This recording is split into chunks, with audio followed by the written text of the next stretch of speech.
Hey, thanks for stopping by. If this is your first time here, Actor Lunacy is a pop culture podcast where we evaluate what African movies and TV shows show and tell us about society. The themes we commonly touch on are race, class, gender, and sexuality, all through a social justice lens. We pick out a movie or TV show that I enjoyed watching, and each week we cover a different theme before moving on to the next show. Currently, we're looking at roles. Namaste Wahala. Namaste Wahala is a Nigerian romantic comedy that was released in 2021. It's the story of Chidinma, aka Didi, and Raj. Didi is a Nigerian lawyer, and Raj is an Indian investment banker or some money type thing like that. They meet in the cheesiest way you ever saw, fall in love, their parents crump their stuff by saying hell no, they fight, break up, cue a heartbreak montage to rival the best of them. Then sufficient time passes, things happen and they make up. Hello, happily ever after, yay! Namaste Wahala will be a 6-part review. The 6 key themes we'll look at are 1. Fat girls and sex, 2. Capitalism and relationships, black tax in particular, 3. Capitalism and relationships, on succession in particular, 4. Gender and housework, 5. Violence against women, and 6. Relationships, love and romance. Hope you enjoyed as much as I enjoyed making it. One of the aspects of the film that I was really interested in right from the start is the narratives woven about the fat character Angie, who, full disclosure, is my favorite character on the show. Angie is a fat girl, and she's Didi's best friend, carrying on in a long tradition of the slim girl's fat best friend. Let's talk fat best friend tropes. The fat best friend is a common trope in entertainment and has 3 common manifestations, so to speak.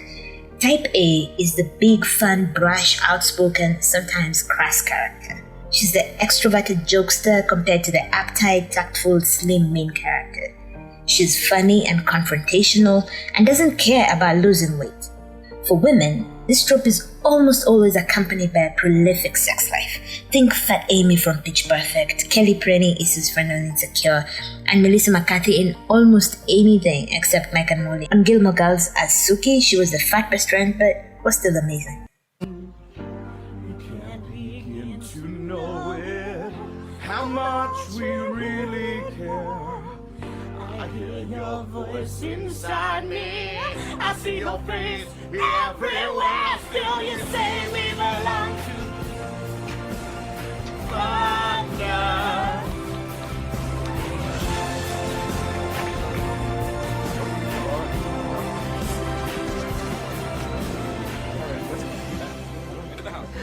Come on, I joined this group so I could hang out with a bunch of really cool chicks. And also because I was really sick of all my boyfriends and I need to get away from that. I think we all know where this is going. Let's be honest. It's a shame to be all closed-minded and ignorant. I'm just saying, sometimes people can surprise you. Like Nathan. He surprised the shit out of me. Is Nathan the black one? Kelly, can you learn a nigga's name for once? You are not fucking my man. Which one is Andrew? Is he the black one or the Asian one? The Asian one. Good, because I've been fucking the black one a lot. I'm not trying to have a Coachella repeat, and I'm not trying to fight any more white bitches until after the movie is over, okay? But you still fighting pregnant bitches, or? Oh, girl, no. Tiffany made her the godmother. Now, if she died, I gotta take the baby. Wouldn't Derek get the baby? Is that how it works? I hope so, because if I wanted a kid, I would have kept the last one. wait. Fickle? What about Julian? The tiny nigga from Coachella. Girl, that nigga was on some DJ Khaled shit, didn't want to go down on me, so I told him, you ain't smart. You ain't a genius, okay? Type B is the shrinking violet. This fat best friend knows they're fat, and it's one of their biggest insecurities. They are shy, awkward, and generally have a low self-esteem. A good example is Samuel Tarly, Jon Snow's best friend from Game of Thrones. Sam has a terrible self-esteem as a result of being constantly belittled by his father and brothers too, if I'm not wrong. Type C is the Deads. This fat best friend can be profoundly stupid or simply airheaded and plain weird. They have some type A traits like being extroverted, but they may also have characteristics like speaking or walking slowly. A good example would be the weird and eccentric Gibby from iCarly. Angie, Didi's best friend, is type A. She's funny, snarky, extroverted, and doesn't appear to care about her weight. Like other fat best friends before her, she doesn't quite have a boyfriend, and even the one she may or may not have is not shown on screen, and we're not told much about him, which isn't keeping with the trope. Often though, as in Angie's case, our character is framed as really being out there and doing the most when it comes to racking up notches on the bedpost, so to speak. One of the first scenes we have of Angie is in her apartment, where she's wailing about her boyfriend leaving her. A guy who even her best friend Didi did not know was her boyfriend. Didi actually named some other guy, which is the first hint we're given that our girl Angie is out there juggling the feathers with the best of them. Angie's hurt that she's gotten dumped in general, but she has some specific grievances. She's upset about the fact that she was out there 1, cooking for him, 2, paying his bills, 3, sending his mother money, and 4, engaging in all that sex. We'll talk about cooking for him and the way Namaste Wahala frames housework as something good feminine women do in a separate video on housework that I'll link to below. Today, we talk about sex and the way society speaks to women about it, especially fat women. Angie talks about sex as something she did for that man and something she went out of her way to do really well for him. She did a lot, y'all, including sex in acrobatic positions, upside down, which, yeah, that's a lot. The issue here is the way we continue to frame sex as something women do for men, like cooking and cleaning and paying his bills. It's something you do for him, not for yourself. Sexual desire in our culture remains this thing that all normal men have in abundance. The only women who have comparative sexual desire are slightly promiscuous types. It's constantly reinforced that sex is something men do and enjoy constantly. But just you wait until a woman claims to like and enjoy sex that much, she's branded with a scarlet A, or is it S now? Pick up Amy Cosmo or Women's Magazine and you will be reminded that sex is something women do for men and they have to do it well or risk losing said men. This means keeping it fresh and exciting and keeping up with the latest advancements in blowjobs and sexual positions to keep your man fulfilled, lest he go and get fulfilled by somebody else. In Angie's case, that meant acrobatic upside down sex, whatever it takes because men are visual and sexual beings, blah blah blah. Women's sexuality is only spoken of and only acceptable when it's in the service of men, the literal service of men. This whole idea of tying women's sexuality to the service of men denies women a critical part of themselves. It keeps women from embracing the fact that they are sexual beings, keeps them from being adventurous and curious about their own sexual needs and desires. There's an episode of The Carmichael Show in which they talk about pornography and by extension masturbation. Gerard casually admits to watching porn and has a whole list of his favorite porn stars at the tip of his fingers. But when Maxine admits to watching it, he suddenly has reservations about it. When he finds out that she has me time where she takes care of herself, sometimes even when he's in the house, he spirals and wonders if he's bad at sex. She actually has to tell him that women have as much sexual desire as men and explain that sometimes you just want something different. Sometimes you want to play team sports, and other times you're good on your own. We have a million movie jokes about teen boys masturbating, and so few about women exploring their own sexual pleasure. The only female teen masturbation jokes I can think of are on sex education. There's the one where Viv Odusanya is having some me time in the bathroom in school, then someone in one of the other stalls starts to download some really strong stuff that interrupts her fun times. The other one is the one where Amy spirals after her boyfriend tells her that he's into girls enjoying themselves during sex, not faking it. She goes to Otis and he asks her what she enjoys on her own, to which she says, "Ew, I don't do that." Then Otis prescribes her wonk, and boy does Amy follow instructions. She does it so much that the next day she walks up to Otis, hair all rumpled up, and says she's been wonking so much she's afraid her clit will fall off. Most women, like Amy, don't even touch themselves because of the ingrained societal shame and guilt associated with it.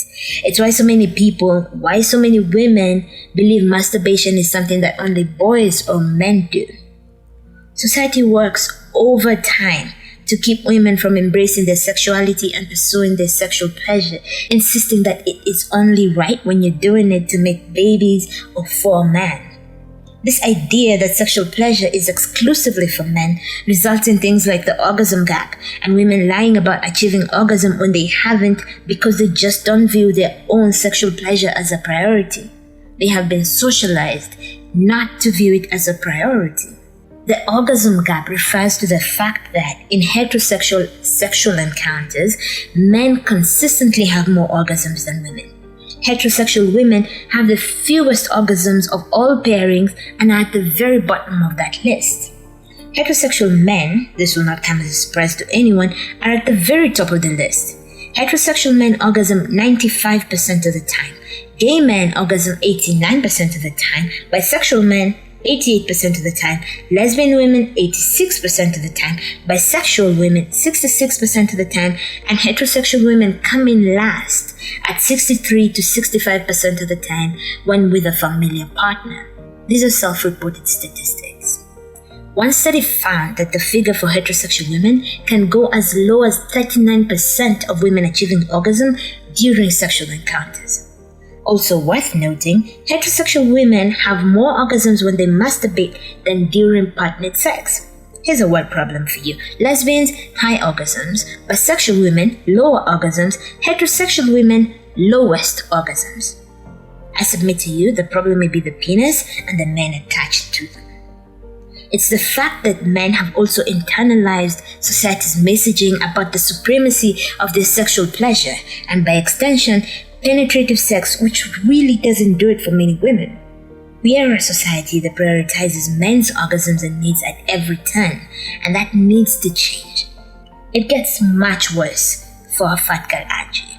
Angie's at her house having fun times with some new man when her best friend's mother shows up looking for her best friend Didi, who is currently sequestered in her boyfriend's house after running away from home. Long story. Anyway, our girl Angie answers the door in a robe, hinting at her spectacular boobage. Her impatient lover is in the bedroom, urging her to rush back to their kinky fun.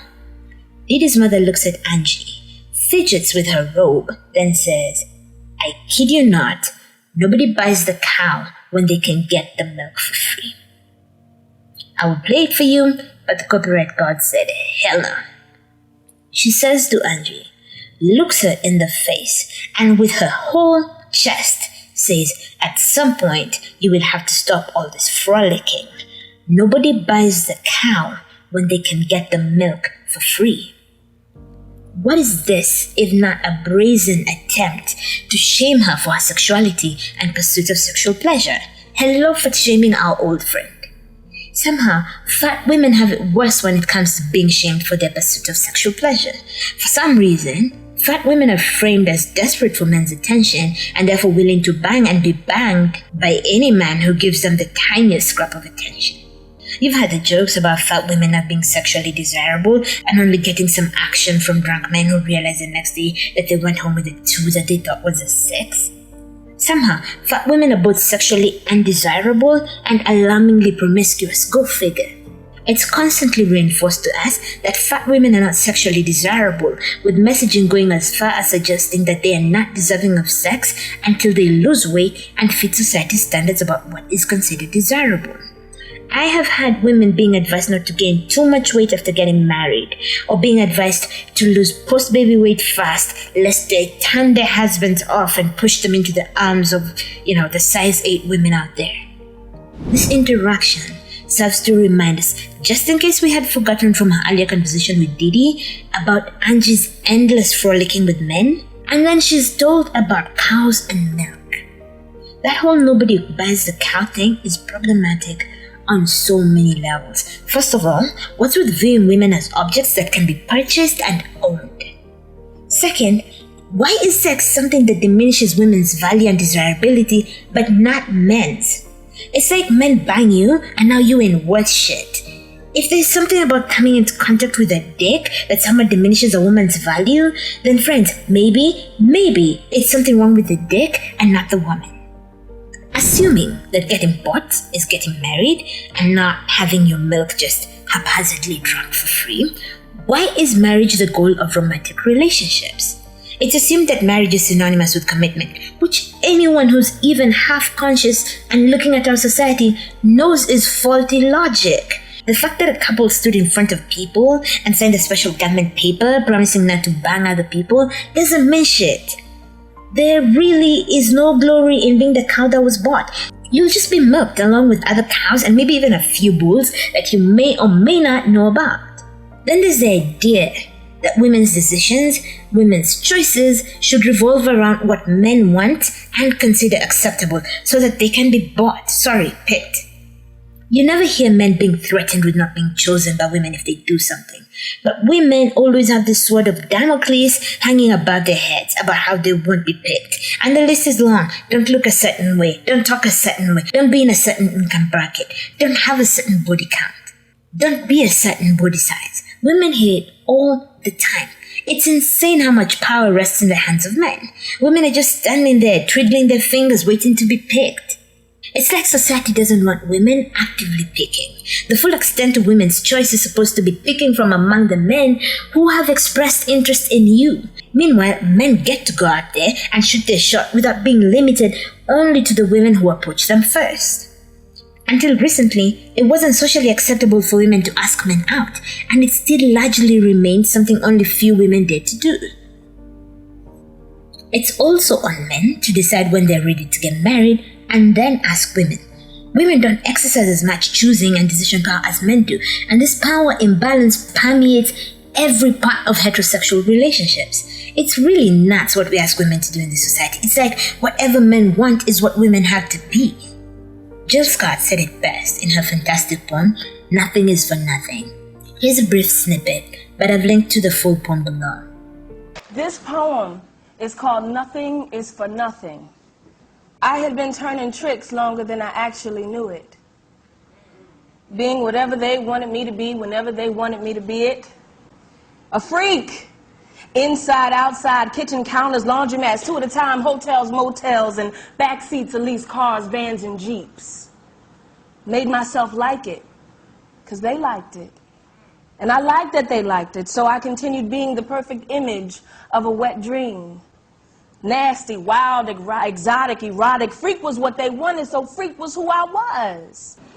Then the mood swung as well, the tempo, and I became an ideal. So they want her pretty and docile, caring and stupid. And there I was on your Mark, Seth, Joe, and I was Susie Homemaker on the hunt for love.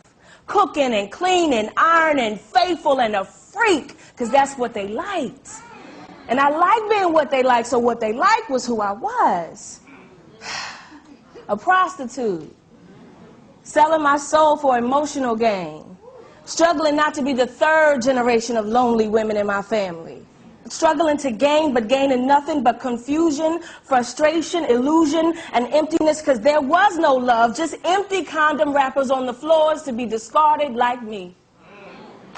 Doubtless, there are people who would argue that the cows and milk comment was not in bad faith. Let's consider the validity of that argument. A good faith argument for why someone who likes and respects you would compare you to bovine on sale for the express purpose of being milked is that they're trying to protect you. Protect you from men who only want to use you for sex and then leave you high and literally dry. Women have long been viewed as conquests for men who will do and say anything to get in women's pants, and then leave immediately after getting off. Heterosexual relationships have an inherent imbalance, with women usually the commodity being consumed by men. We've all had comments like, if a man paid for dinner, the woman owes him sex. The good faith argument here is that women telling you about cows and milk are doing so to protect you by reminding you to be careful because men are swine. Apologies to pigs everywhere. Except it's not the same. Be careful and weary of men is not the same as if you give the milk for free, nobody will buy the cow. The thing about language is you have to say what you mean, or it's just nonsense. And the truth is, when people talk about women and cows, they're talking about women's worth being linked to their sexual pursuits or lack thereof, and the diminished interest men will have in wifing them as a result. Didi's mother doesn't say that to Angie because she's concerned that the fella in the bedroom may be taking advantage of her. We know there was no good faith because Chidinma, her own daughter, is presently at her boyfriend's place where we have seen her in various states of undress. She is obviously, demonstrably giving away the milk for free.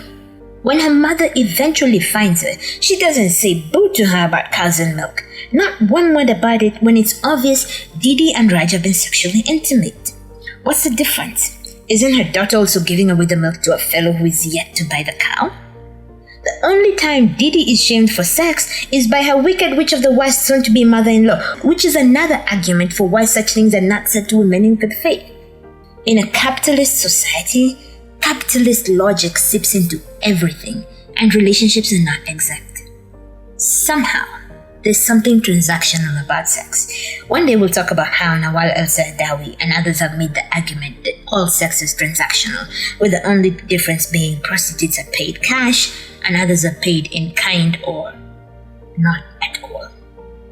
For now, let's talk about cows being bought. Women are encouraged to withhold the milk until they get the commitment in the form of marriage.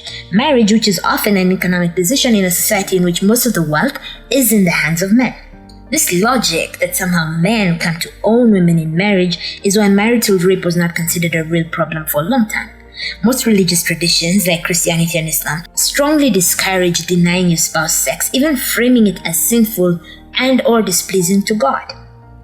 Women's value is not tied to sex and how much or how little of it they've had. It's also not tied to men's perception of them or their desirability in their eyes. Women are not commodities to be purchased and owned by men. Women can also want and enjoy milk, milking others, and being milked. And can we just stop with shaming women and fat women in particular for pursuing their sexual pleasure? If that woman had said that cow thing to me, I'd be like, I know. I keep telling them to stop giving it away for free or I won't buy the bulls, and they just refuse to listen to reason. What would you do? Crazy bitch. Until next time, remember who you are. Love life. Love people. Stay lunatic. Bye.